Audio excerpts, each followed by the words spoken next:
this special edition of the Stossel Show. We're in Las Vegas for Freedomfest. Now, most people here are libertarians. We want to shrink government. We don't like taxes. But, hey, we need national defense and local police, some pollution control rules, too. There are some things most of us say government must do. How are they going to get the money? Taxes. Got to have some, right? Yes? It's a tough crowd here. And I see why, and our taxes always tend to go up. And that was part of Rome's problem, say, two people who try to spread the word about the damage taxes do. Grover Norquist is head of Americans for Tax Reform. He's somehow persuaded many politicians to pledge to never raise taxes. Economist Steve Moore covers these issues for the Wall Street Journal.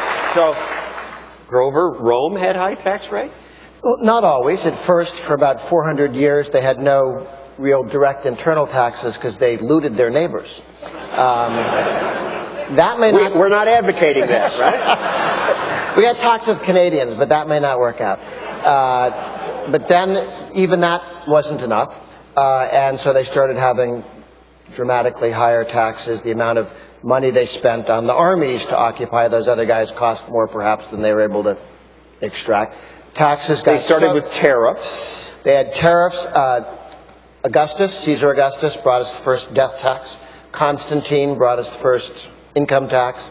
All the stuff that we're now living with, they were thinking up. The property taxes, so rough that people were actually abandoning their property and just say, leave me alone. And then they had to pass laws to not let you leave your property.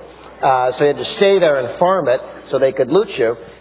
Things got, towards the end, it got very, very rough, and it's part of why things didn't work.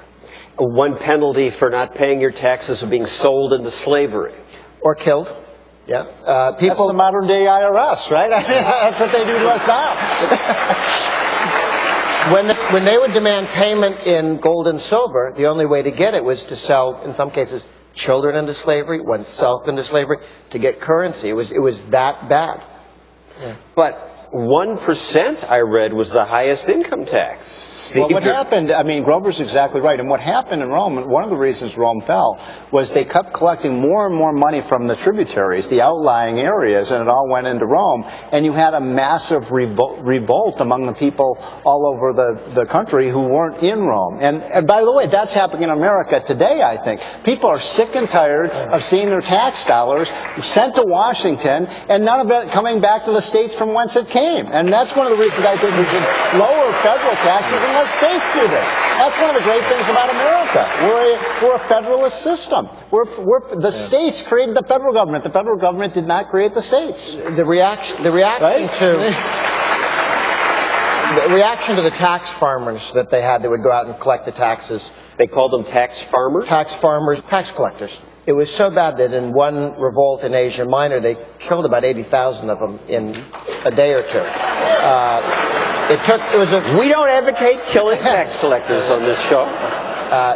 It was a 4-year war that Sulla waged to put down that revolt. But it was clearly a serious tax revolt. And John, to your point, when you asked me about the 1% tax, I don't know what those tax rates were in Rome, but when we created our federal income tax in the United States back in, I think it was around 1913, 1915, the top income tax rate when the income tax started was just 7%.